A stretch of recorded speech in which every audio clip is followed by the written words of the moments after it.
include us because, we talk often, and in commerce, we consider agriculture an essential industry in the state of West Virginia, and one that we want to do everything in our power to see grow. So, from a general standpoint, agriculture in general, tonight, agritourism in particular, anything we can do to enhance those operations, we certainly want to do it. From the H-2A workers standpoint, Department of Labor is a commerce agency, and Mitchell Woodrum is the Commissioner of Labor here in West Virginia, does report to me. and unfortunately, by federal and state law, those workers are removed from West Virginia wage and hour jurisdiction. We basically have no control over it. As a matter of fact, I think in 2019 session, the legislature extended that to whitewater outfitters and rafting, commercial rafting, as well as amusement parks. So it's a little broader even than agriculture. But I would just say this, we have a great rapport and relationship, particularly with our two senators and our congressional staff people in Washington. And anytime this becomes an issue, we can get an audience and raise the issue to the level that perhaps we can get some relief from. Whether or not two different employers can use these workers and share them is something I truly do not know the answer to, but it's something that we ought to be able to find an answer very quickly for you. Right, I'll let you, but real quick, I just wanted to let everybody know that we are recording tonight's session just so we can post it onto our YouTube channel later for everybody to be able to hear. Go ahead, Brad. I was just going to say, to speak to what they are working towards at the national level. They're working towards a little bit of making a possibility for a work share program. Can you hear me, Nate? You got a little bit of feedback or something, Brad. Let's have everyone mute. Let's have everybody mute if you're not already. Sound any better now? No. No. It's like you're talking at high speed. Wait. Try it now. Sound any better? Can someone else say something just to see if it's on Brad's end or somewhere else? Hello. Okay, that sounds fine. Yeah.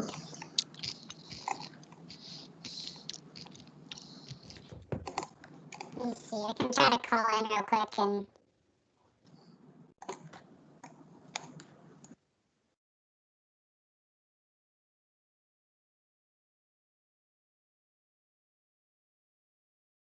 Somebody else then. How does this sound? Better. Better. That's not Brad though. Let me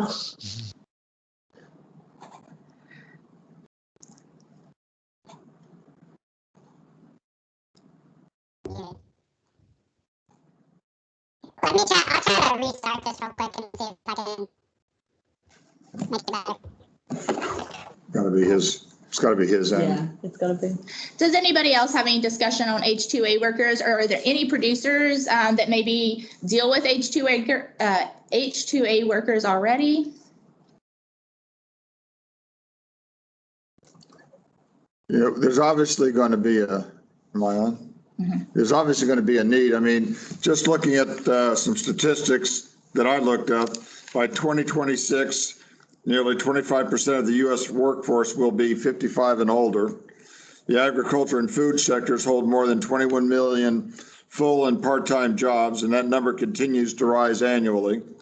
That means that in less than 9 years, more than 5.35 million jobs will be available in agriculture and the food sectors. So the H-2A workers are going to be very important to make sure that we can meet the workforce needs of this nation, and obviously, hopefully in West Virginia too. Thank you. It looks like we just got a chat comment from Jennifer Gilkerson who's saying that she has checked on H2A and you can't share workers, but we just want to remind anyone, if you do have any additional questions, H2A that pop in your mind as we go along, just feel free to drop them in chat and we can follow up with you.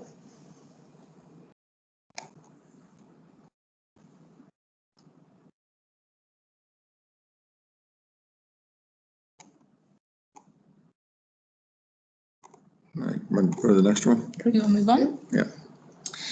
We'll go ahead and move on to topic 2. Topic 2. Oh, hold on. Brad just came back. Let's see if we got it. Is it any better now? Perfect. Brad. Sorry about that. So I mean, just a little bit on the H2A thing. So I mean, we do have 5 H2A guys that we bring to the farm each year. We did struggle this year with the COVID protocols that we were. Typically, they get here the end of March, 1st of April, and we had guys not rolling in until July. So we're hopeful that things clear up on that front this year. But they are working. We work with an organization. It's called Mass H2A. It's just a labor agency that they they're the kind of go-between between us and the federal government. And they are working on some programs to be able to allow farms to share labor, because I think that would be a key thing. I mean, even like ourselves, there's high times and low times, and it'd be nice to be able to share those employees. And with the way the regulations are now, their job has to be spelled out very specific of what they are allowed to do. And if you make a mistake and don't put something you're doing on your farm on your application, and they come and check and they're doing that, you can technically get in trouble for that. So hopefully with some work that could be corrected, and we could be able to, help other small farms out that can't sustain an employee for, 8-9 months a year, because you're not going to be able to get those guys to come if you're like, oh, we only need you for a couple months, and they're not going to get a visa. So it'd be a positive all the way around for small producers to be able to get that extra help when they need it, and even help us out to, get those guys a little more work while they're here. Great. Thanks, Brad. Can you talk just very quickly on some of the front work that you have to do to get H2A workers? And then additionally, Jennifer asked that if you could share the contact info for who you use the H2A agency in the chat, please. Yeah, I will do that. So that's why we work with that agency, because we start, you have to start 90 to 120 days out before the date that you would like them to be here. Start getting your paperwork in, and it's quite a bit of paperwork. And then you do have to get, with the H2A program, you do have to provide housing. So you have to get your housing inspected by your local health department, and then the Department of Labor will come out and do an inspection on that housing as well. I mean, some of the other things, you just have to provide them with transportation, whether it's to and from work or to and from a grocery store each week. I mean, there's all the rules are spelled out on what their housing can be. I mean, it can be sort of, in my mind, a little rougher than it should be, but I mean, you don't have, it doesn't have to be necessarily a nice house, but it has to be, clean and sanitary, and have all the necessary, water and electric. But I mean, we do some extra things like provide, I mean, you don't have to provide air conditioning, but we do. And, we pay for DirecTV for the guys. I mean, we treat them just like, any of our other employees, and we feel that treating them like human beings is important. So, and then there's no overtime requirement on H2A. So it's just a straight, I think we're up to $12.75, or it's either $12.75 or $13.25 an hour. It's just straight pay for as many hours a week as they work. But I'll put our contact at Mass in the chat for you. Thanks, Brad. Any follow-up questions from the first topic before we jump to topic 2? If you want to raise your hand, I might have you muted.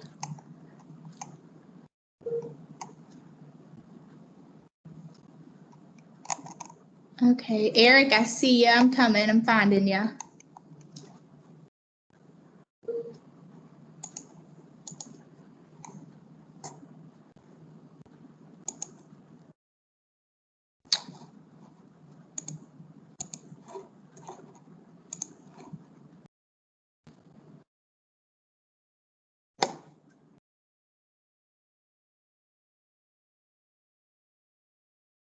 Okay, I don't see any more conversation about topic 1. So we will move on to topic 2.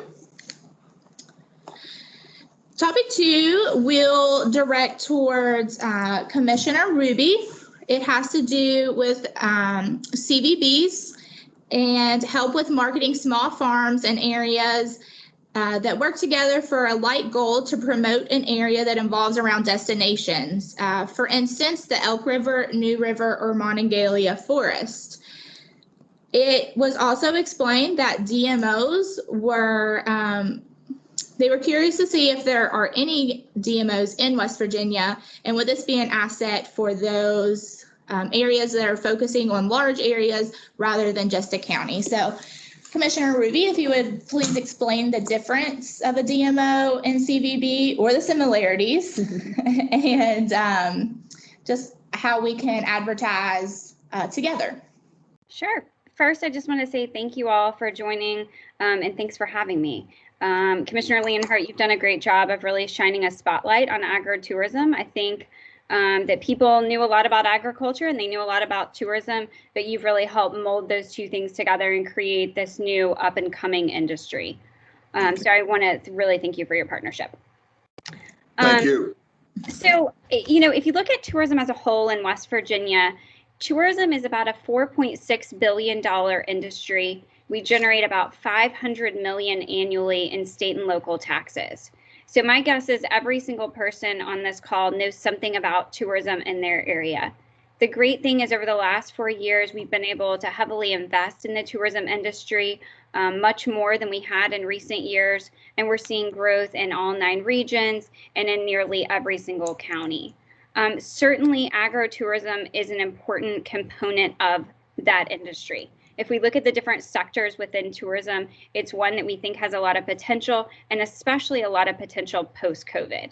So if you look at COVID and traveler changes since then, the thing that's happening is everyone wants to be outdoors. I think we can all relate to this. I think a lot of us are spending more time outdoors.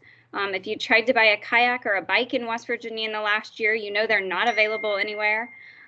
So people are really excited about the outdoors, which I think gives even more opportunity to this sector of tourism. With regard to the specific question on DMOs and CBBs, it's a little bit of alphabet soup. We in state government have all these acronyms that I think are hard to understand for people outside of state government.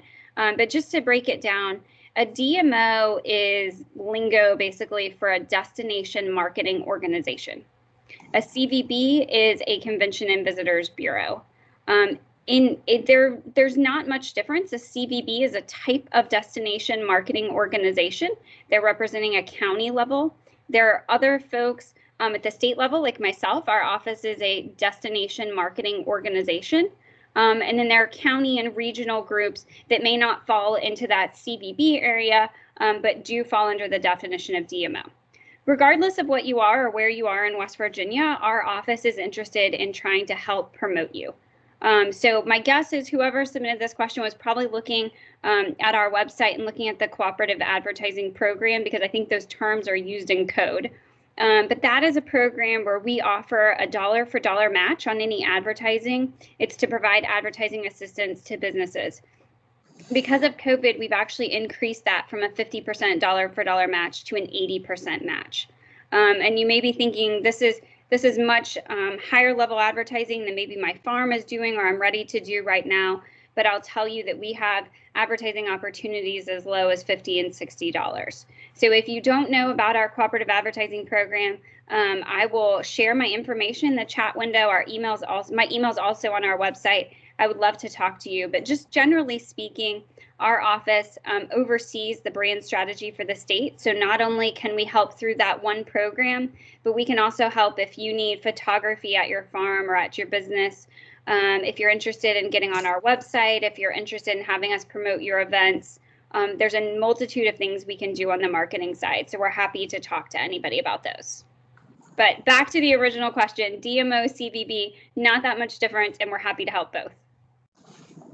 Great. Thanks, Commissioner Ruby. We did, if you haven't checked out the new tourism's website, it is beautiful, and it does have a great agritourism page listed there, and there are several producers already listed on there. Commissioner Ruby, how can other producers get involved on your personal webpage? Yeah, contact our office. Katie Light in our office oversees our industry relations, and she can help you get on that website, or you can email me and I'll make sure we get you connected to the right person. Another thing that might be of interest to this group is we have what we call our Explorers blog content. We find that when people are planning their trips, they want first-person stories. They want to hear about other people who've been places. They don't just want to hear the marketing speak from us. They want to hear from people who have traveled across the state. So if anyone on here is interested in submitting one of those blogs to be published on our website, we also push them out on social, and those blogs would then be tied to that agritourism page. So if anybody's interested in that too, please reach out and we'll make sure that we get that information up. Great, thank you. There was a question or a statement that came into the chat box. Would you mind sharing Katie's contact information as well so they can try to connect to get on the website, please? Yep, I'll add mine and Katie's as well. Thank you. Did any other panelists want to comment on tourism and advertising programs? Any producers anywhere have any comments?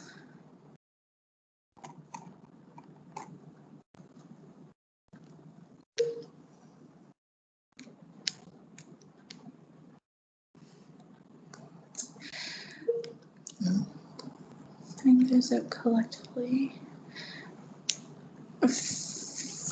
Farm crawls? I think so. So we have a question about farm crawls, and I don't know if Commissioner Ruby, you're familiar with any of these. I believe some areas are doing that, because I think Preston County in that area, there was a farm crawl going on. But we could certainly, go ahead. One of our goals is to get people in-state and out-of-state traveling longer and going more places. So you've probably noticed in the last couple of years that we do a lot of regional advertising where we get people to go to a region and stay longer rather than just saying go to this one specific place in this specific county. So those crawls, I think, are a great way to do that, to get people moving around, spending more money and traveling the state. So anyone who's interested in setting one of those up, let me know. We'll get our marketing team on the phone and we'll see how we can help. The statement about Maple Days, Beth, do you just want to briefly explain Maple Days for those who might not understand what they do? Yeah, we have a question about Maple Days, and I'm happy to explain it, but I think if Brittany's on the phone with Family Roots Farm, she's probably even better to explain it, as the Maple Association really has taken over planning and putting those together. Are you there, Brittany? Hi, Beth. Yes, I'm here. Can you hear me? Yes. Okay. Yeah, so the Maple Days, it started as a joint effort between the West Virginia Maple Producers Association, Department of Agriculture, and also Department of Tourism years ago. And it's really has taken off and now is primarily producer driven with the assistance of Future Generation. And we set 2 dates. West Virginia's weather for maple producing is different throughout the state. So we have 2 dates where we all push advertisement, and our advertisement is then up to individual farms as well. So we make like a maple map, and anyone that's participating that day, it could be a maple producer, it could be a restaurant. For us, Chapman is on the call here with Barn Within. We team up with them to kind of make it an experience of not just a maple farm, but also bringing other businesses in. So I hope that helps for those that that aren't familiar with it. And then Keith Heasley is the president of the association. He's also on the call this evening. Oh, wonderful. Yeah, Keith, if you'd like to say anything, there are 2 days planned for this year in 2021, so we can certainly share that information in the chat and the Maple Producers Association website as well, where you can find the map. Yeah, I think that's great that it was mentioned here. We're looking forward to it. We're having 2 days. We're having a discussion on how to do it COVID friendly, and it's February 20th and March 20th. Yeah, I see that, Katie. You might want to say, you mentioned COVID friendly, but any events that you have on your farm, the Department of Agriculture has put out a guidance sheet on how to do COVID friendly agritourism type things. And if anybody has any questions, Maggie or Beth, be happy to share that with you. Yeah, and we'll be talking about those a little bit more here in just a little bit as we move forward into 2021. I saw Liz also sent the Preston County Farm Crawl link as well. So if you guys want to check that out. Any other comments about farm crawls, tourism, advertising?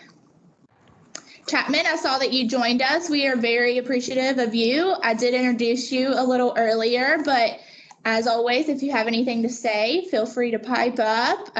They did mention you with the farm crawl. We're glad to have you.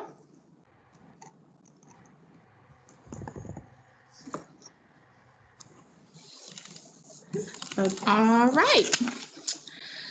So we're going to move in. We'll get on that one. Okay, yeah. We're going to move on to topic 3. Creating an agritourism association, and this one has came from multiple levels, multiple people, an agritourism association across the state. There is some national ones as well that we can talk to. So we'll direct this as the producer standpoint. What are the benefits that you see that being involved in and establishing this association? And what kind of marketing materials are you looking for or assistance to come from this association? Do you feel like a conference is necessary later on? Obviously, we'd like to get small steps here first, but from the producer standpoint, Brad, or Chapman, feel free to type in, and any other producer will open up to. What are some of the benefits you see for this, and why would you like to see it? So I could probably go first here. I think an organization of agritourism producers in this state getting together collectively would be a huge benefit to all of us, that, we're not trying to reinvent the wheel on every little thing we're doing. And especially in a year like 2020 with COVID, we're in an organization called NAFTMA.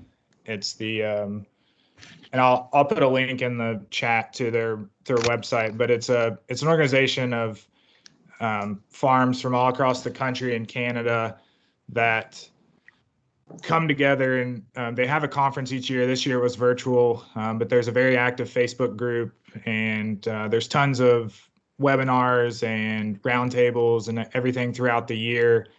And, especially in a year like this with a lot of unknown, it was very nice to have that group to learn what other people were doing to get through and actually make it possible to operate in this year. And even before this year, it's nice to get out and go see other farms and see what they're doing, and have those people like-minded people to talk to. And I feel like farmers in general are very, very sharing people, and they're, willing to share those ideas. So I think it'd be a great thing to get together, and maybe we could kind of start it with sort of pair it with the Small Farms Conference, and build on it from there. And eventually, if we want to break it away into its own conference, we could. But I think that would be a good start to add that into that conference and see what we could do with it.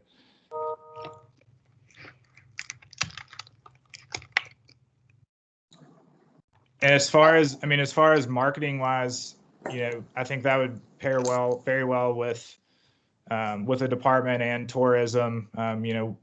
We could get to know what's regionally around, and people could go visit a couple farms in a region on a weekend, and just know more about what they're doing. And if all that was kind of housed together in an organization, it would make it a lot easier to connect with tourism to be able to support it.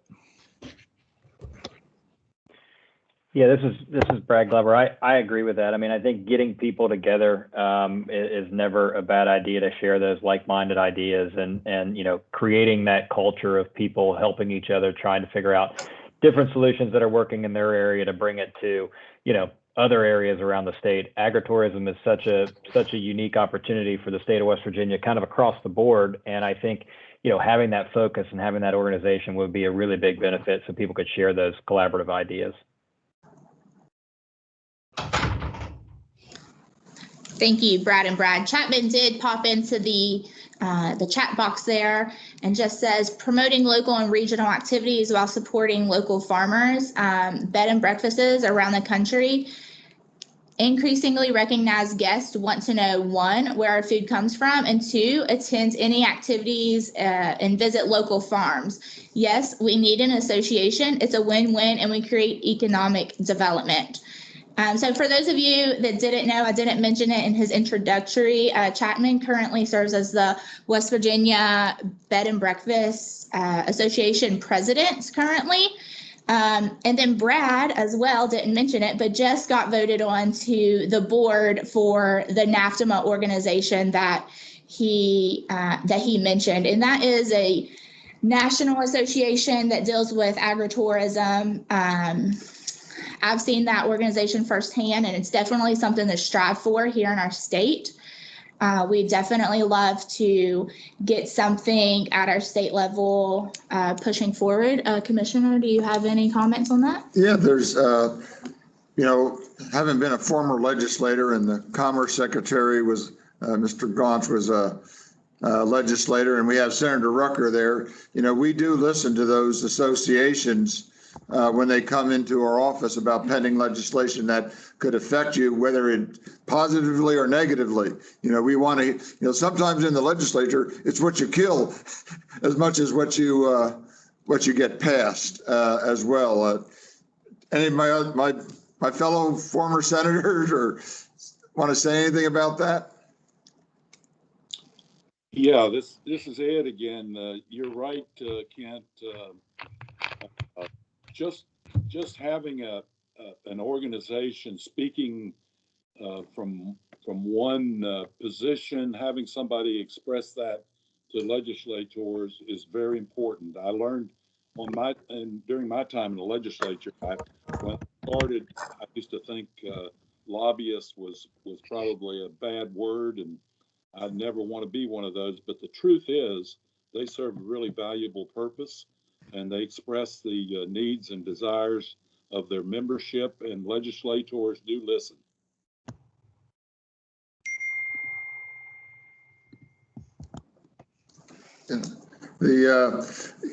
Thank you, Ed. And, you can kind of liken it to like the Fairs and Festivals Association that promotes agriculture through their various fairs and festivals. And it probably would also be a good partnership to talk to them about, if you decide to get something going, talk to them about it.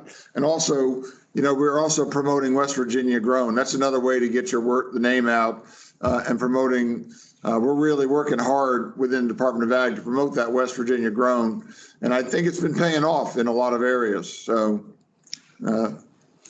Speaking of West Virginia Grown, Beth, would you like to just explain a little bit about that program for those that might not be aware?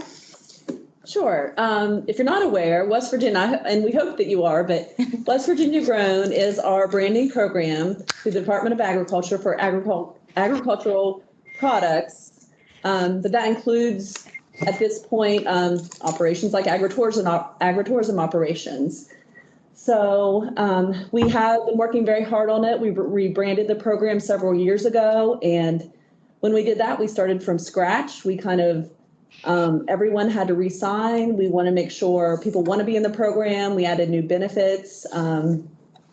We certainly are always looking for marketing opportunities to offer throughout that program. And we're growing. We're growing every week, every month. And we certainly would invite any of you that are not members to join. It's free. There's no cost. We have a monthly newsletter that goes out to keep you aware of any opportunities or anything that we just think is pertinent that you may be interested in. We have, obviously it includes our logo if you haven't seen that, and I don't have one in front of me, but you can look on our website. It's all over our website. Our logo that you can use on your social media, on your products. And if you're interested, please take a look at our website. You can contact me directly if you're interested in that program. Well, actually, don't contact me. Contact wvgrown@wvda.us, and we'll also put that in the chat box. And that program is...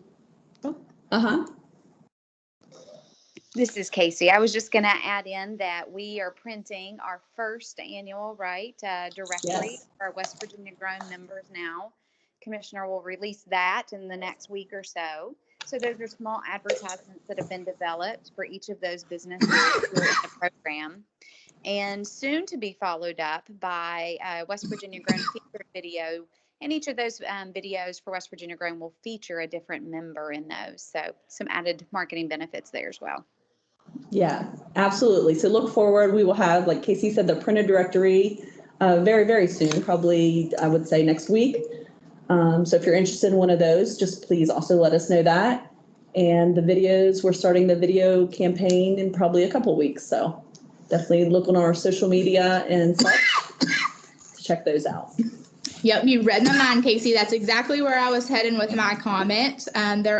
Even since I began at the department, great big things have came for West Virginia Grown. And like she said, it's free. So everybody here, if you're a producer, should be involved with it. It's just some more free advertising. And if you do go to our website, agriculture.wv.gov, it's right there on the homepage. You can't miss it. And it's super easy to fill out that application and get your logo in. And that's all you really have to do. So super easy, and it's free. What more could you ask for? And new things coming. Dustin, I see your comment. We are actually getting into that here in just a few minutes. So just hold tight. Actually, that's our next topic. So any other follow-up questions or comments about some positive things that could come from an association from any producers on the phone or panelists? I have one quick addition. Just want to say that as a legislator, it definitely helps when there's an association that I can reach out to if I have questions about something that's going to affect a particular area of business. It definitely helps us with communication with groups. So just putting that out there. Absolutely. Thank you, Senator Rucker.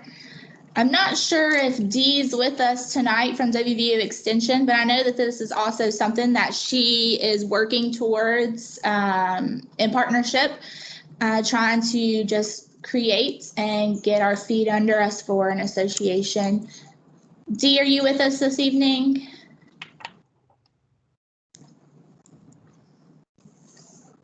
Maybe not. I know that she had a couple conflicts this evening. So we'll move on to topic 4, and we can always circle back at the end.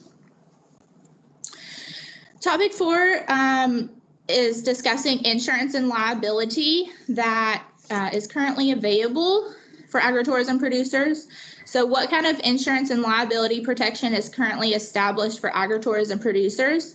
Are there any grants or state programs that allow monetary assistance in covering these costs currently established?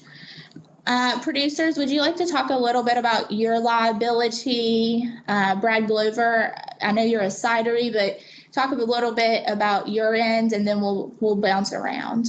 Yeah, no, absolutely. You know, one of the challenges with you know, our business in general is the liability insurance. You know, finding the ability to have an insurer actually insure, you know, alcohol production can be a challenge, and understanding the business with regards to, you know, cider production.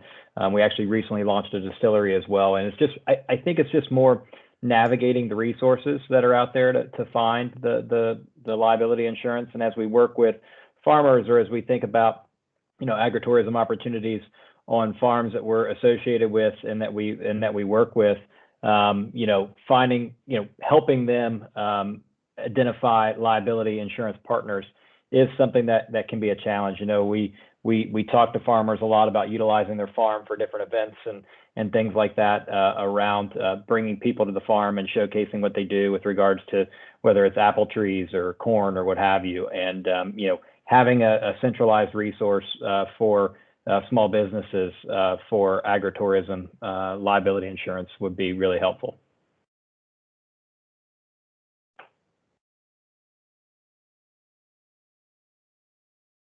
And other Brad G and Brad G here this evening. What do you all have there at Grits Farm with you know, your pumpkin patch and everything like that? What do you all find helpful, or what is the needs there? So from an insurance perspective, we have a whole farm policy through Nationwide that covers everything outside of the agritourism part, and then the agritourism part is, am I sounding weird again or something? Okay, and then the agritourism part is covered in an event insurance policy. We were using I put them in the chat there, Donut, I think is how you say it, insurance, and then we switched this past year to a policy with Cincinnati Specialty.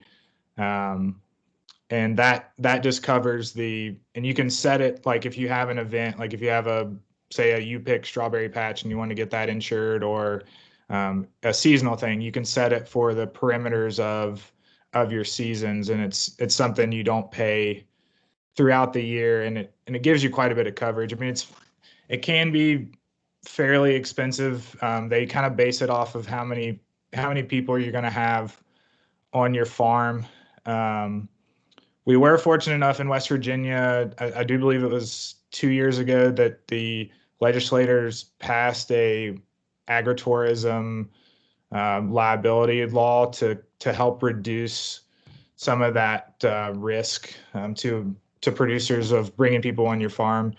I mean, there's still negligence involved there, that if you still can be sued if you're being negligent, but it does protect you from that people are assuming the risk of coming onto a farm, that there can be things like uneven ground and different things. But there's also a good resource, and I'll put it in the chat as well. It's a website called, I don't know the name right off, but it's like Agritourism Safety, I think is the name of it, that has a lot of good resources of sort of checklists to go through your farm and say, check through your farm and see what could and couldn't be a liability to you. I mean, I think that's about it on insurance wise, of kind of how we're set up. But I mean, that resource is really good to look through your farm and really find where the points that things you might not realize can be unsafe to take a look at.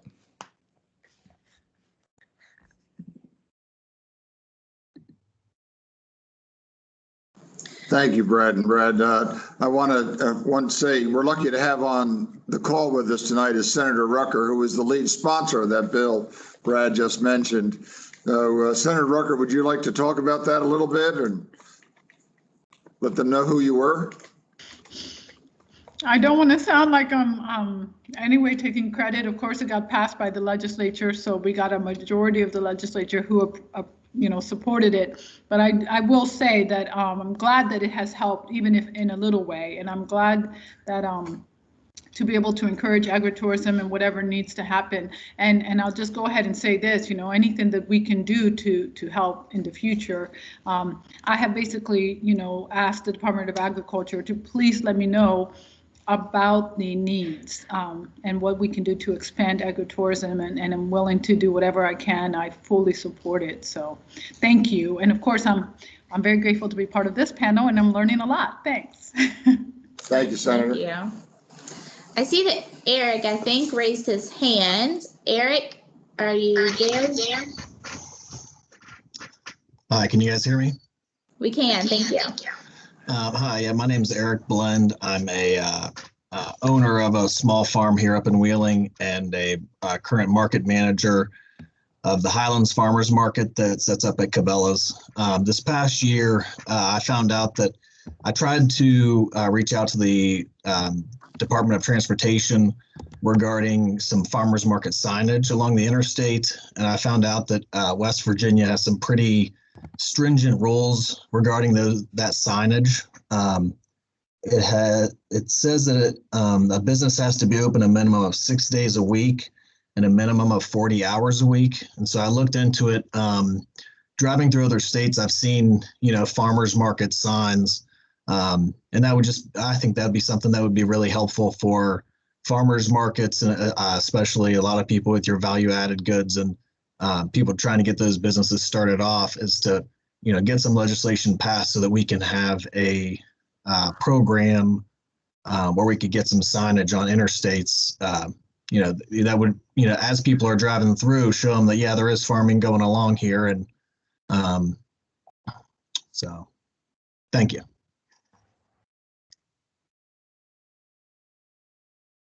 So Eric, that was actually on our next topic, but we will go ahead and roll into it. So if any of our panelists, Commissioner Ruby, Secretary Gauch, Senator Rucker, if you want to attest to the signage or anything that you know on that end, please.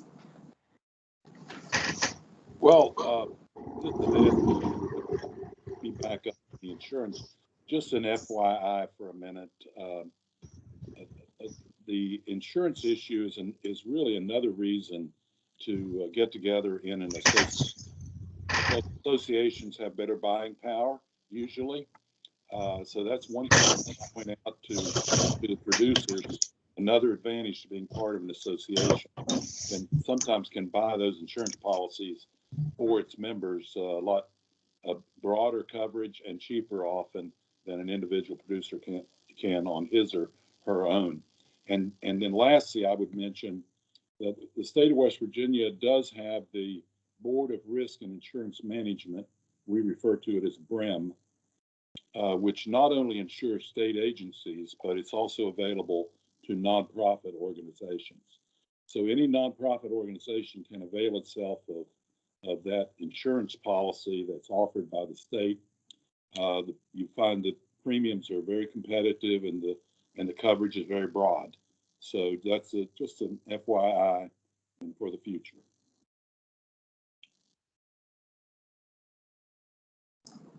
Thank you, Secretary Gauch. And I was going to thank Eric for his, bringing that up. That is something that I knew we were going to be talking about. But in terms of looking at legislation that might free up the ability for signage, I'm definitely happy to have that discussion. It's something that I agree with you. I'm sure that would help greatly to drive up interest and get folks to maybe pull off and come see some of beautiful West Virginia. So. Yeah, and this is Brad Glover here. I think it's signage wise for agritourism is really important for small farms, as you mentioned, Eric, because the the hurdles that you have to jump through to get a sign on the road is a little bit of a challenge. And even not only for small farms like farmers markets and you pick strawberry or you pick anything, what have you, it's also difficult for craft beverage producers like ourselves. We're not open the required 6 days a week, and we're unable to get signage on the roads. And so anything that we could do to kind of help, kind of push people to the micro distilleries, the cideries, the wineries, the craft brewers that aren't open those 7 days a week or the 6 days a week requirement, in addition to the agritourism opportunities, would be really, really helpful.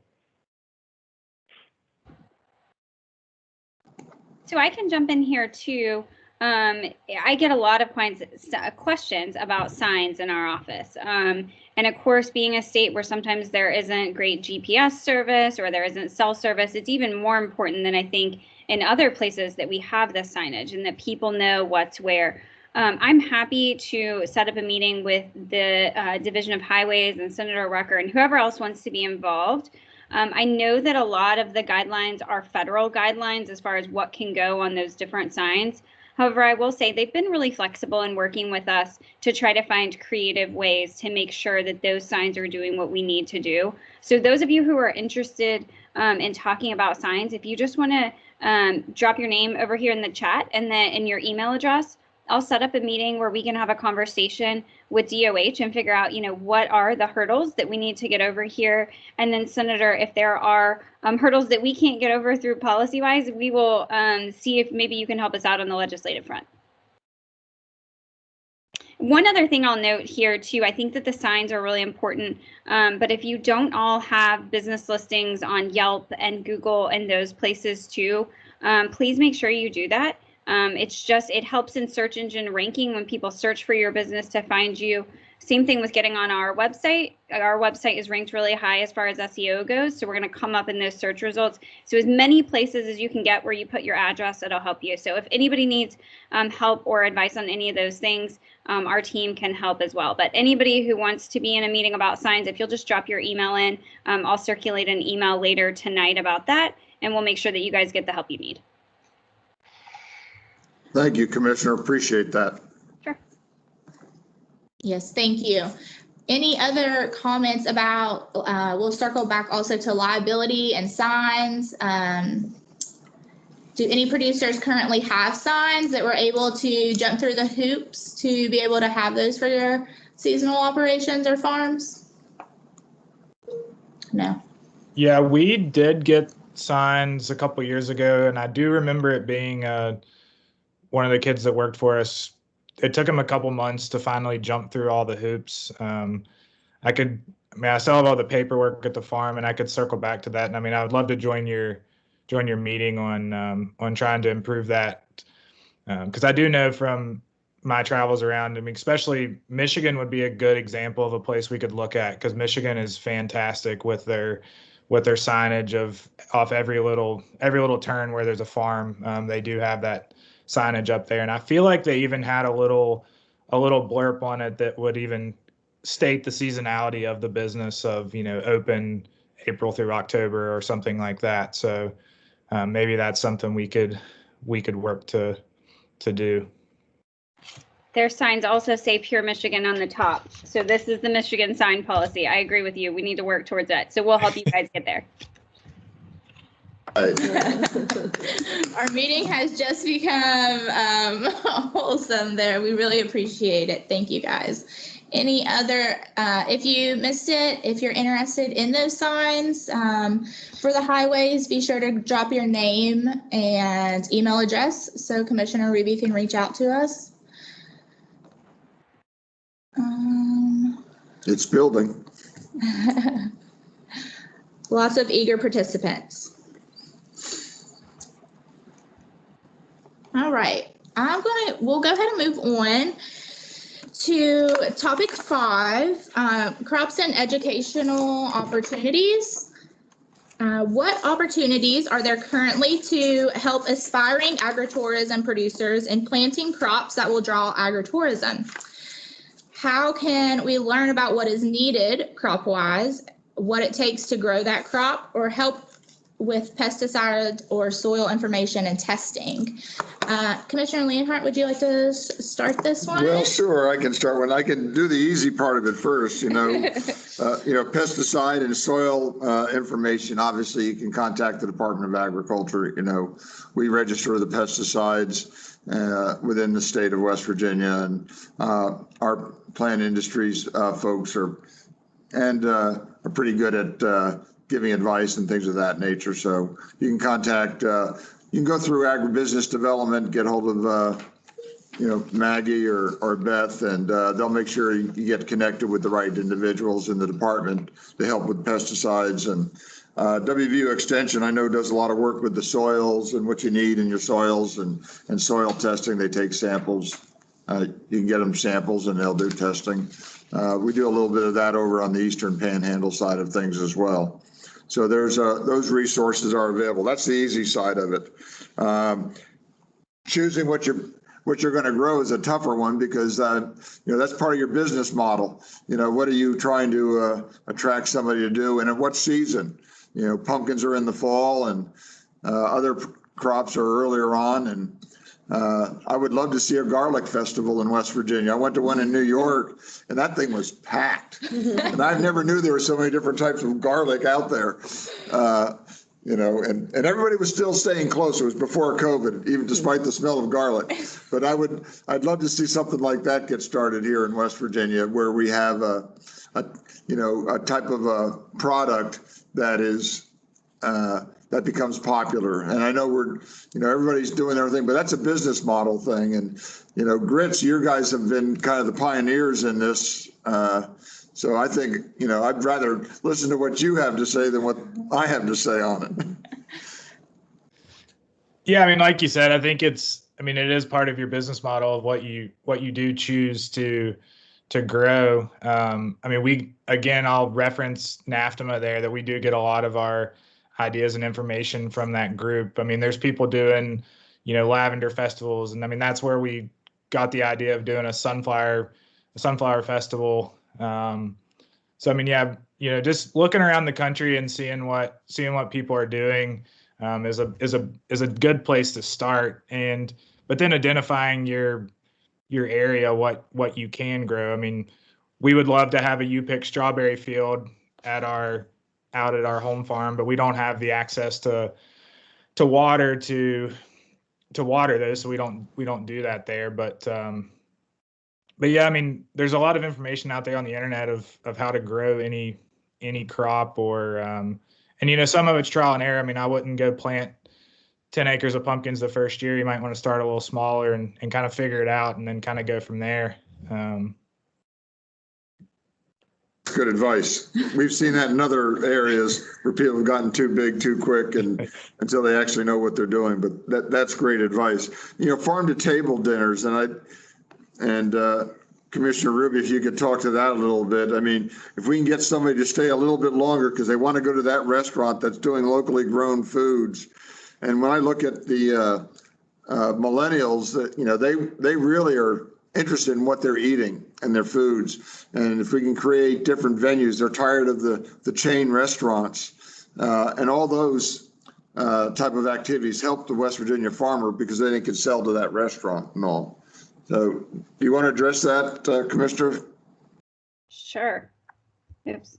Sure. It is an incredibly popular trend right now. You guys all know that, and especially with COVID, I think people are getting more interested in these things. They love these big outdoor dinners. There's a number of them all over the state, and I think we all know they fill up and they sell out just as fast as those tickets are available. We did last year, it was actually for a special promotion, but we did this big dinner at Blackwater Falls, over the falls. We had Chef Paul Smith from Charleston there, Hernshaw Farms mushrooms. It was all local stuff down to the cider, and people I still get questions about it just from the pictures that we have. It wasn't even open to the public. It was just for influencers and travel writers. But yes, certainly people love it. If we're looking at trying to increase that length of stay, what we want to do is we want to get people to do more things to add on to their trip. And the great thing about farm to table dinners is as people start talking about what they're eating I mean, you guys know this, then it inspires a visit to the farm later. And, you know, just the opportunities are endless there. So we would certainly welcome any ideas you guys have on how we can get more farm to table dinners or how we can better promote them. But anytime we promote them, they fill up as soon as the tickets are released. I might mention the state parks, and we started that initiative about 3 years ago, and you're right, they fill up. I mean, they sell out every time, and it's been a tremendous, I hope they do more of them in the future. I think that we will definitely do more of them. They're incredibly helpful both for you guys and for us. But the private ones are really successful too. I mean, JQ Dickinson does them. There's a number of groups who do them, and they all have seen great success. So. Yeah, this is Brad. I think that, you know, one of the opportunities that we see for different crops, obviously we're a cider producer, but, you know, heritage style apple varieties are really, really popular. My wife actually sits on the national board. She's the vice president of the American Cider Association and has a lot of great contacts in that space that are really trying to find cider specific apples. And so, you know, as these apple orchards or as farmers are looking for more value added crops, we're happy to help connect as many people as we need to those cider producers or beverage alcohol producers that are in need of those heritage style apple varieties because they can't find them. And as you look across the state or look across the border in Virginia, Pennsylvania, even in Ohio, you're seeing more and more people and more cideries and beverages needing those types of apples. And so the more we can help people connect through apples that want to grow apples, obviously we know it's a longer term time horizon to put an apple in the ground versus some other crops that may be great for agritourism. But at the same time, we think it's really beneficial. One of the things we're doing, and we're actually having a difficult time finding farmers, is we are donating apple trees this year for every bottle of what we call our West Virginia Scrumpy, which is our heritage style cider that we use all donated apples. And this year we're going to donate around 400 trees. The problem is we can't find farmers to take said trees. And so, you know, if there's anybody that wants some apple trees and wants to learn about that apple planting and understanding the kind of the market for those heritage apples, we would love to connect on that, because West Virginia has a really unique opportunity to be a real leader in that space. We've got great soil and great ability to grow some great apples. So yes, it's a long-term process, but at the same time, it would be really great if we could focus a lot on apples. Hey, Brad, that's such an interesting story and PR kind of hook for pitching stories. So if you're interested in talking about that, that might be something we could get some coverage on West Virginia on, just because I think it's a really trendy thing, but it's also something that we have specific. So maybe we can follow up and wrap around with Maggie about that after this call, because I think that that's a real opportunity for us to tell that West Virginia story. No, that'd be great. Thank you. That's awesome. Yes, thank you both. Like Brad said, that there is festivals for almost any fruit and vegetable now that you can think of. You know, Commissioner Leonhardt mentioned garlic. I saw a tulip festival, and I'm hardcore pushing for somebody in the state to do a tulip festival similar to the sunflower festival. But, you know, like they were talking about, trying to find something a little different.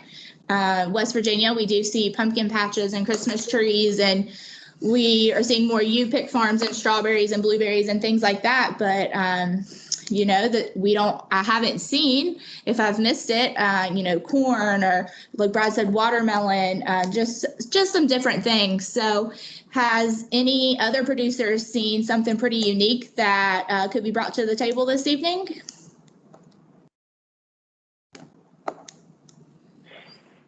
Just the last thing you mentioned corn. You know, the distillers in West Virginia are starting to become more and more prevalent, and so finding those distillers who are in need of corn, if you're looking to plant a corn maze or you're looking to do those things, you know, you look again across the border in Virginia. You know, we're in Pendleton County, so you look in the Shenandoah Valley and the Harrisonburg area, you know, there's a ton of corn mazes and those things. And so, you know, if you're worried about an end user for corn, you know, there are more and more distilleries in the state looking for local grains, and it's hard to find. And so finding local grain, local corn is something that's going to continue to be a focus for the distillers, because they're becoming more and more of them.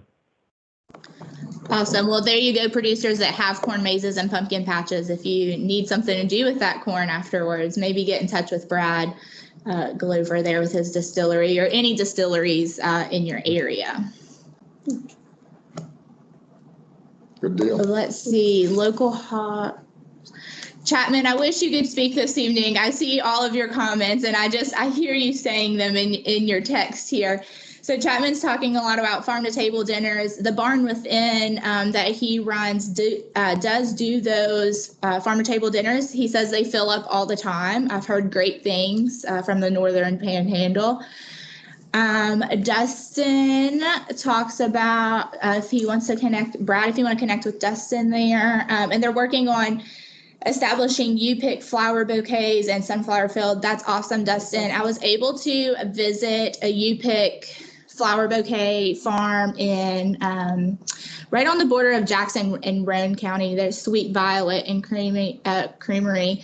It was so much fun. I'd never been to one, but it was really a unique experience to, create that masterpiece bouquet myself and then take it home to my kitchen table and just make me super happy for 2 weeks. And I think that that's a big thing about agritourism, is creating that experience that lasts, not just a trip to just to do something for a couple hours, but really having an experience with memories with, the people that you go with, and creating lasting memories with your family.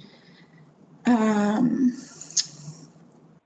to stay on top of these messages here.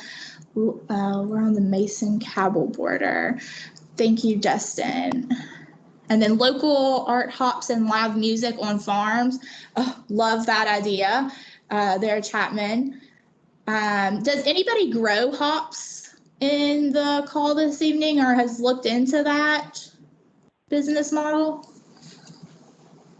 I know they're harder to come by. If you look at the craft brewers, I know some of them are out there trying to grow their own. But hops it's not as hard to get them as it was 5 or 7 years ago, but it's still pretty challenging, especially local or regional people that are growing it. And the more people that want hyper local food and know what's in their food, I think it's an opportunity for craft brewers, or people that are wanted to grow them for craft brewers. I know one farmer in Jefferson County that grows hops, and they're a unique heritage variety, and they're definitely in demand. He has no problem selling it, but he has told me regulations make it very difficult for him to sell it in West Virginia. So it's one of the things I'm looking into as to what's interfering with that. But there's at least one farm I know of. Thank you, Senator. I'm just making a note of that as well. Okay. Any lasting thoughts there on? Man, we did a full circle there, didn't we? We sure did. We did. Talking about education and crops. Yep. I did want to mention we do have a horticulturist here in the department that's very good with soil and really knows how to grow about anything. His name is Zach Perry, and I can get that contact information to anybody that would like it. I also realized in the middle of that talk that I've not shared my contact information, so I'll pop that in the chat box if you jumped in late. My name is Maggie Parsons. I am the marketing specialist here in the department for agritourism specifically.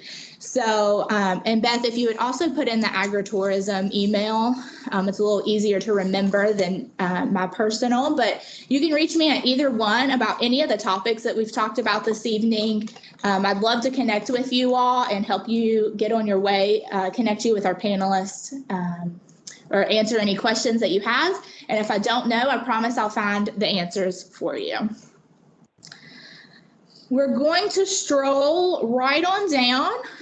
We did already cover topic 6, which was the destination signs, we kind of masked that in with topic 4. So if you have any lasting questions about that, feel free to pop those in the chat box.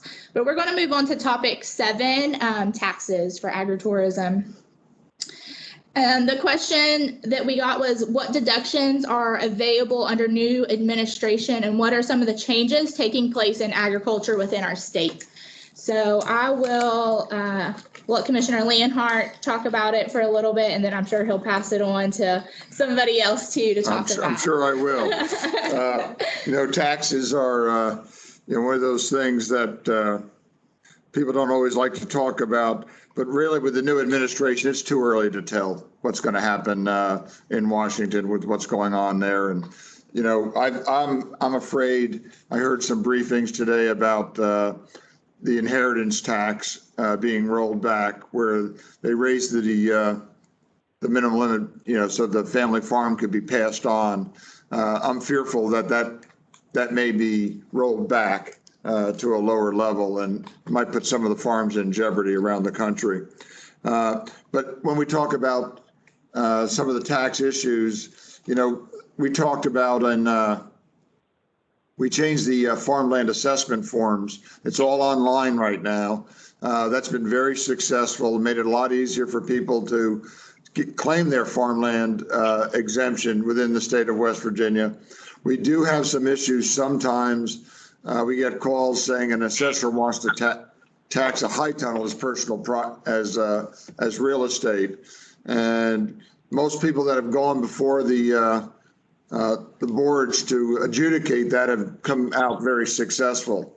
So for those of you with high tunnels that are having an issue with that, remember a high tunnel is a conservation practice and they are movable. And so therefore in my opinion, they're exempt from real estate taxes. But if you have an issue with that, let us know. And also, if you have anything, part of the problem we're also having with the farmland assessment and statistics, while we're talking about that, is the old way of doing agricultural statistics is not catching up with the new way of doing agricultural statistics. With all the on-farm and agritourism, we're not getting that captured statistically on what we're doing agriculturally within the state of West Virginia, because we're still using the old USDA model. We had a fight to get maple syrup back on that, to be counting maple syrup, what we're doing in maple syrup, so that we can use agricultural programs from USDA in those areas. So if anybody, when you do your farm assessments, if you have any ideas on how we can change those forms, we want to hear about it. Please let us know so we can make that more responsive to the needs that you provide us. And if you have any other ideas, I can always take them to the national level. And we're trying to get some of those statistics changed, but they've been based on commodity markets for years and years and years. And that's what some of the larger agricultural states still rely on, those statistics. So, with what West Virginia is doing and the new agriculture in West Virginia, it's making it a little bit more difficult to fill out those, to get the statistics and finally really know what's happening with agriculture in the state. We do know there's more farms. We do know, but they look different than the old way of doing business. Secretary Goss, do you have anything you want to add? I'm probably going to pass this to Commissioner Ruby. Most of my knowledge is centered around industrial manufacturing, those kind of things. But I know enough to be dangerous about the tourism credits. I think I'll let Chelsea answer that. Sure, I'm happy to speak to that. So we are very fortunate and appreciate the support that we've received from the legislature over the last couple of years with a program called the Tourism Development Act tax credit. What we have is one of the best tourism tax credits in the entire country. So it is a program which you can receive up to 35% of your investment cost over a 10-year period. The credit, and I don't want to get into the details here because it's a little bit complicated. So if anyone's interested, again, just shoot me an email. We can set up a call. But the way it works is you basically collect the sales tax on behalf of the state. And if you're able to show an incremental increase in your tax base, you can draw down on that for 10 years plus a 3-year extension. But again, the key point to remember here is basically you can get up to a 35% credit of your overall investment. There's a couple of basic requirements. One is that there has to be at least $1 million investment. 2 is that you have to have a certain percentage of your visitors come from out of state. And the third one is that no more than 50% of your costs can be lodging related. And that's basically so that we're not just giving this credit to chain hotels who are coming here anyway. So if you're thinking about this and you're thinking, you know, I have an agritourism farm and I'm looking at investments, but I might not get to that $1 million, let's still have a conversation with you because there might be some other program that would be helpful to you. You can also stage projects. You could put things together to get to that $1 million. So if anybody has questions, happy to get with my colleagues over at the development office and we can walk through your project with you. Like I said, there may be other programs you'd be eligible for, but this is really the gold standard of tourism investment credits.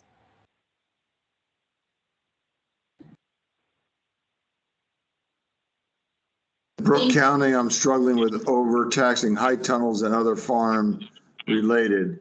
Any contact is appreciated. We'll go ahead and put that contact, go ahead and put, our legal team on that. Okay. And I got a question for you, Chelsea. Like if somebody's already made so much of an investment and they're going to add to that investment, is there on your tax credit, is there a back? So no, the credit is not retroactive, but we can look at projects together as a phase.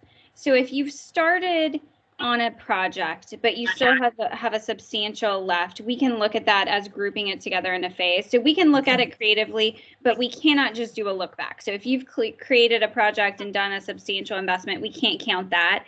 But if what you've done is a part of a larger project that you haven't finished, then we can look at it. Okay, thank you. I'm not sure if this is a possibility, but if anybody on our business development team is on and has access to that one pager that I sent you all last Friday during our team meeting, if you could share that here.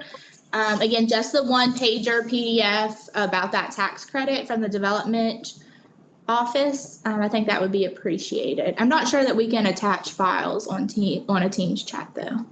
If not, I can send it to anybody with my contact at the top, or I'm sure Chelsea has it and the tourism development office as well. Let's see. Any other comments about taxes?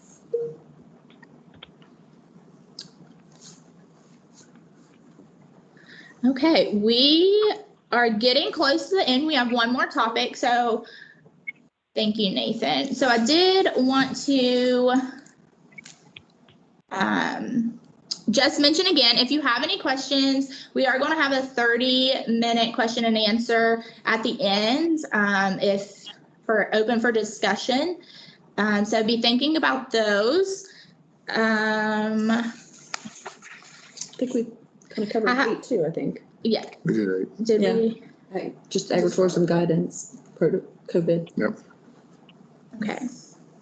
So our last topic was about COVID guidelines. If anybody has any specific questions, I'll open the floor now to those. We did, as a department, send out guidelines late summer, beginning of fall, just some stuff that we had gathered from the CDC and things like that.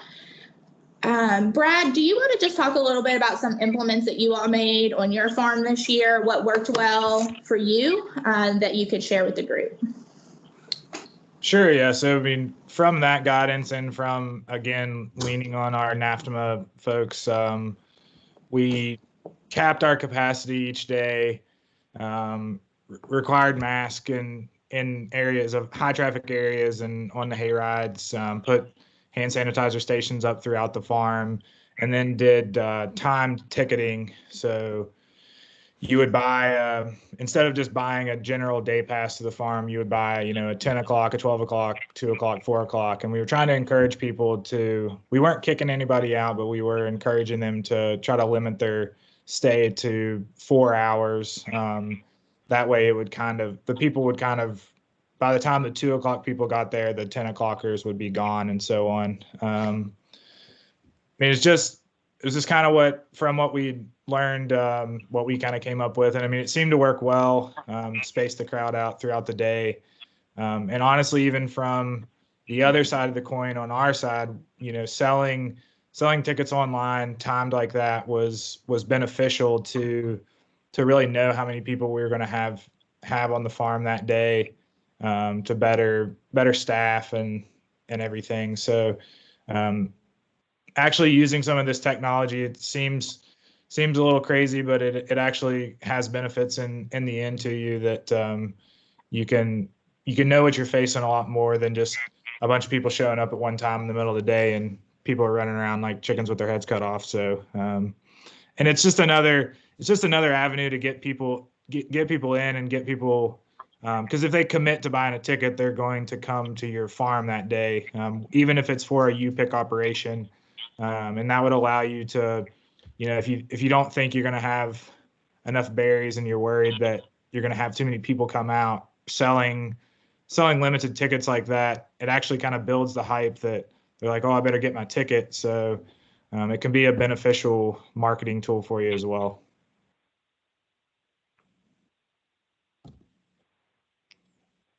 Thanks, Brad.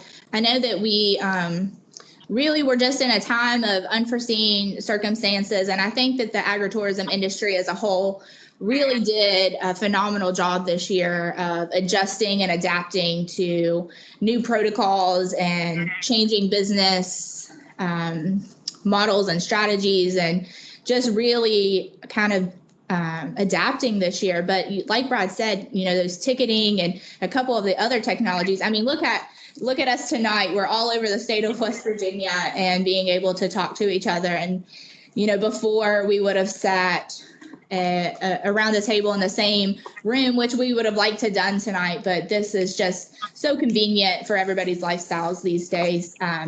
Hopefully returning to a somewhat normal eventually one day. If you have any further discussion about the COVID guidelines, feel free to pop those in the chat or raise your hand and we'll get to you. But I did want to plug in one thing real quick. Like I said, we did send out those guidelines, and I do have email contact communication going out from the agritourism, myself and the business development team. So if you're not getting those emails, if you didn't receive the email about tonight's event directly, or if you didn't receive the COVID guidelines or the survey that was sent out for this webinar, please contact me at the agritourism email so I can get you added to that list. We definitely want you all to be included in all of those communications going out of our office.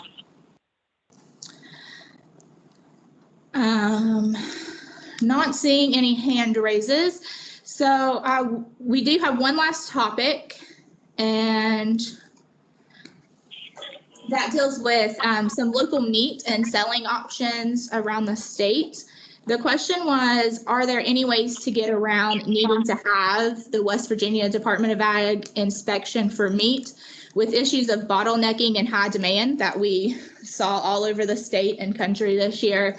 Time is becoming an issue. Are there any possibilities for funds for a collaborative large animal mobile processing unit? And I'll let Commissioner Leonhardt address these. Okay. Yeah, thank you. And we're getting near our time for questions answered, but we'll give this topic attention because it's a question a lot of people have. The meat inspection process is really a response to federal laws. Federal laws require that if meat is going to be sold, it has to be inspected at kill. And that's where some of it is USDA and some of it is West Virginia Department of Agriculture inspected. USDA inspection allows you to sell that meat across state lines. West Virginia inspected allows you to sell labeled within the state of West Virginia. Now, we did, because of the bottleneck and the pandemic, we did bring on more inspectors so we could speed up the flow. And we do have more meat processing facilities coming online. I'm not so sure about a mobile one. Somebody would have to put a business model together to see if that would even work. And then we'd have to figure out how we do the inspection with that when they go from farm to farm. Right now, there's no inspection requirement on a custom slaughter. That means if you own the animal or a portion thereof, when it goes to the slaughter facility, it does not have to be inspected. The facilities are inspected for cleanliness and health and everything else, but the animal does not have to be inspected at kill. You could break those parts down further into more than quarter shares, but the problem is most processors don't want to fool with contacting more than 4 owners of one animal. It just becomes too cumbersome for them. You know, how do you want your 1/8 of a cow cut up? It's kind of difficult. So that's the process. Now, in the past, since I've been around and between the legislature and here, we have increased the on-farm slaughter capacity without inspection for poultry and rabbits. And those industries are growing on-farm. The limit now is 20,000 birds per year or 20,000 rabbits per year that can be processed on-farm without inspection. So I hope that answers that question for everybody. But it's actually the meat inspection process is a federal, and the federal government does give the Department of Agriculture some money. We do a cost share with the federal government to make sure we have a state inspection program. So West Virginia is kind of lucky that we do have a state inspection that allows us to have more facilities. Buzz Foods is coming online. They're going to be able to do, when they get fully done just in Bell, just south of Charleston, they're going to be able to do 100 animals a week. And we have a couple more coming online that we're working with. So we're going to start to see that bottleneck expanded. I'd love to get some more money and be able to do some grants for some of our smaller processors. Sometimes it's just a need for more cooler space to hang. Sometimes it's a need to have not a 1950s grinder and they can grind more meat quicker. There's a lot of different reasons, but we're working on trying to get some money for investment in that so we can open that up a little bit more. Thank you, Commissioner.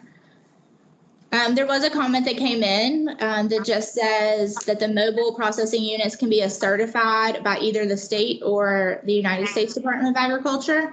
It is a big business idea, and they do this all over out west. The large animal units are at $250,000 to $350,000. Great. Well, thank you for that information. And if you have any questions, you can contact, you can email Quentin Jones, who's our meat inspection specialist at the Department of Agriculture, and Beth will put that up online.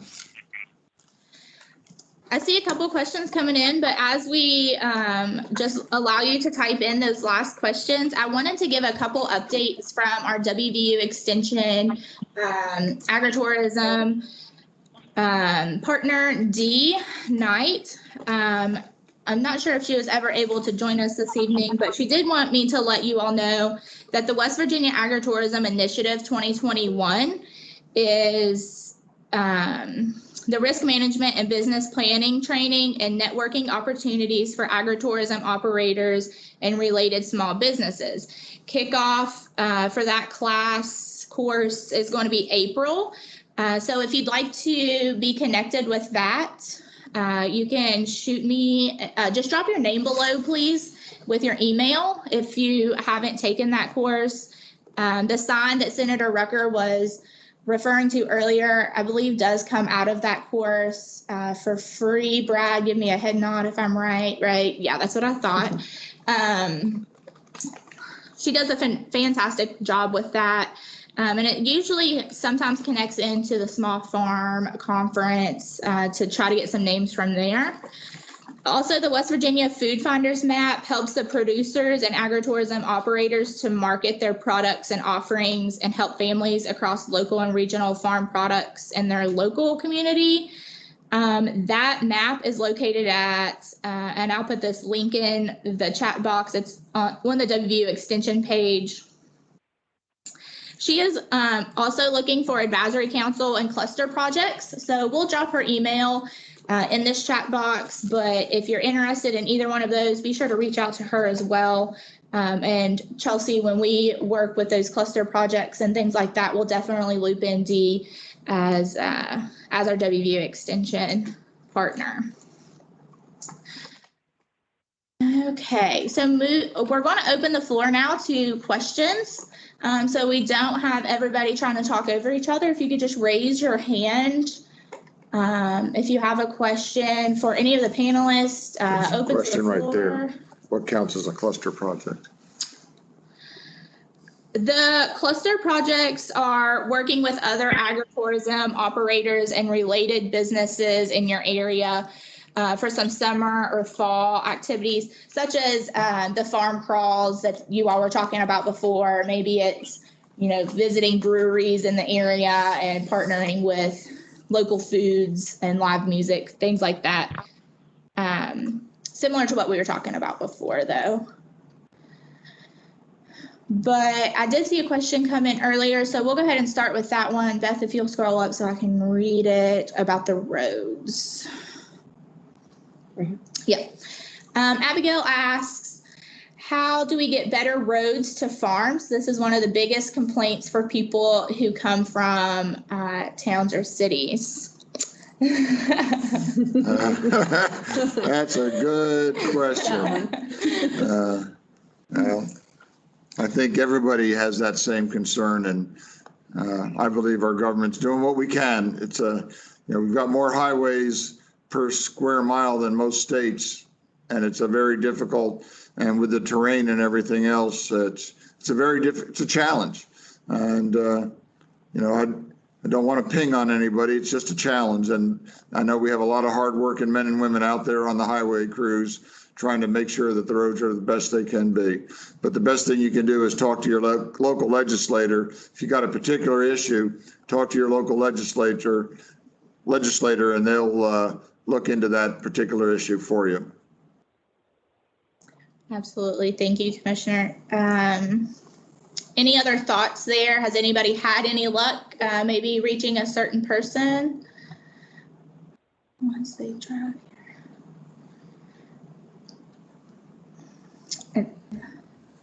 Well, I just want to echo really what the commissioner said. Contact your local legislator. I can tell you that when constituents reach out to me with a particular problem, it's my job to then go to the local Division of Highways representative and talk to them and see if we can get it fixed. Sometimes you can, sometimes you can't. I will say that the Department of Highways, like many different areas of our state, is having workforce issues, and they just don't have enough workers for all the work that we want to see them do. So some of it's really beyond their control, but they are doing their best. Thank you, Senator.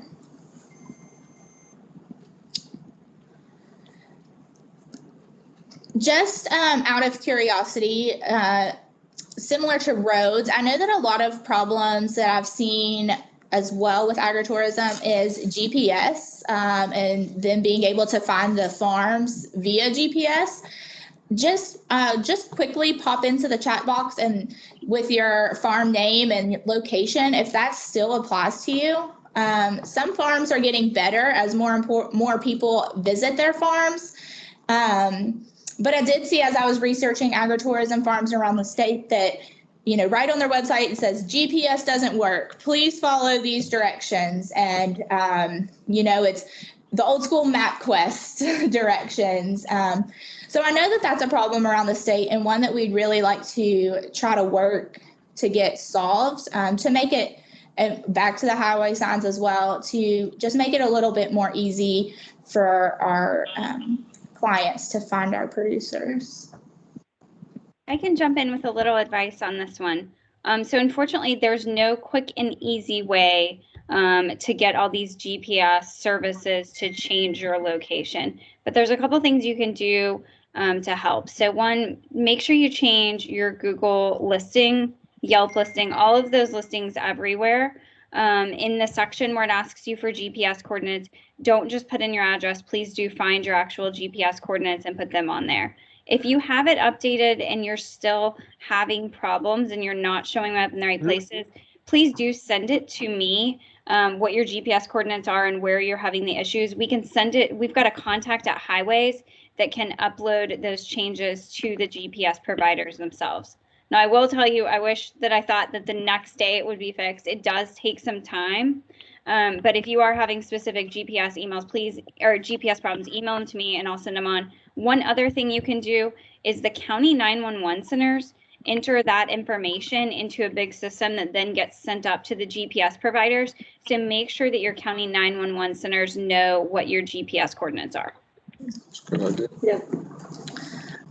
Chelsea, our issue is ours isn't so much of the location GPS wise. It's like old county gravel roads that used to be on maps.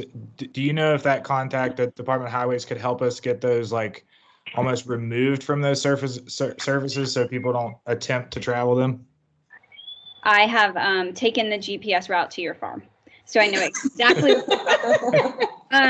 please send it to me. We've had similar issues with ATV trails where like there's a road that's really not the way we want to send general public, because if they have an ATV trailer, they can't get through, and Highways has been able to help us. So Brad, if you just email me specifically, I'll connect you to this person at Highways and we'll see if we can get it fixed for you. But I have been to your farm in the last year the wrong way. Yeah. So I know exactly I'll send you that information for sure. Yeah, okay, great. And Liz kind of mimicked that same comment in the chat box there, that it takes visitors down country roads that are barely maintained. So Liz, it sounds like Chelsea might be able to fix our problems there. So if you'll reach out to her. I will try. I cannot promise you this GPS thing is a tough nut to crack. I will do everything I can to help you, because we get complaints from tourists all the time. It's a really important issue that we get these things right. So please send me emails and I'll get them sent on.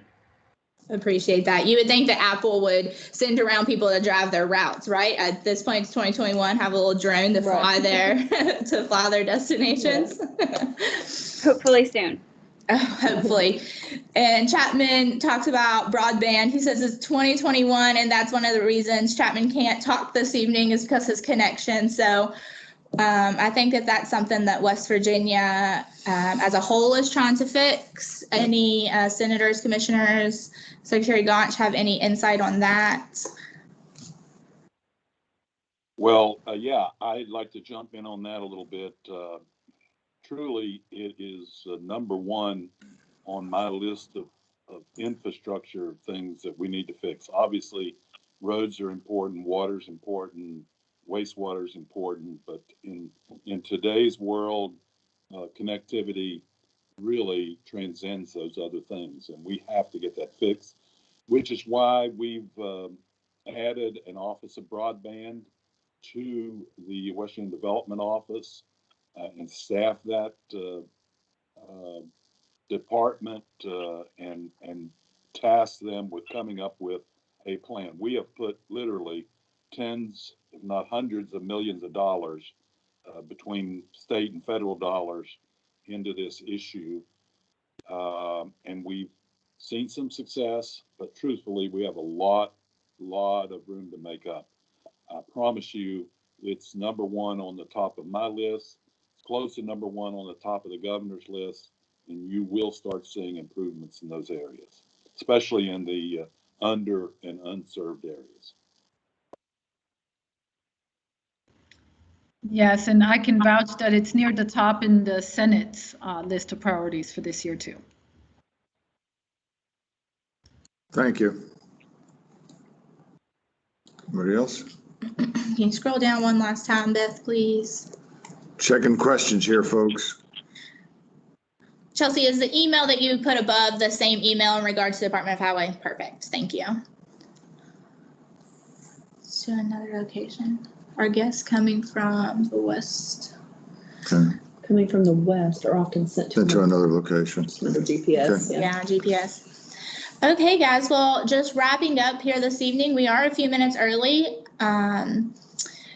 So we appreciate each and every person that's joined on this evening. We appreciate everybody's time. Commissioner Ruby, Secretary Gaunch, Senator Rucker, Commissioner Leonhardt.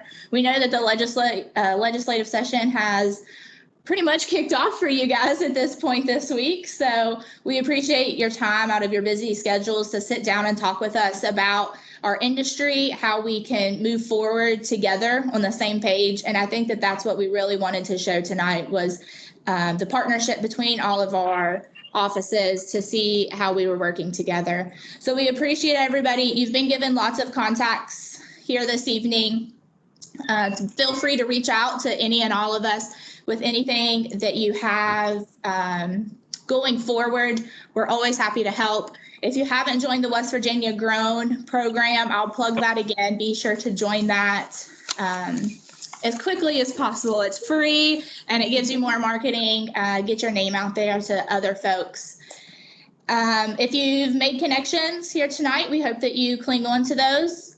The Small Farm Conference for West Virginia is going to be happening next week. I believe it's next week or the week after. So those are free this year, right? Online. Mm-hmm. Yeah. So be sure to look into those classes to see if anything applies to you all. Again, thanks for coming. We appreciate each and every one of you, and we hope this will be the first of many meetings to get us all together and on the same path moving forward. Thanks, everybody. Have a great evening. Yep. Thank you all. And this will be posted on our website, Trey. Yes, this will be shared onto our YouTube channel for anybody that you know that didn't get to come. It's been recorded, so they can check it out later. Any last thoughts from anyone before we sign off? I think we're good. All right. Thanks, guys. All right. Thank you all. I think that went very well. We had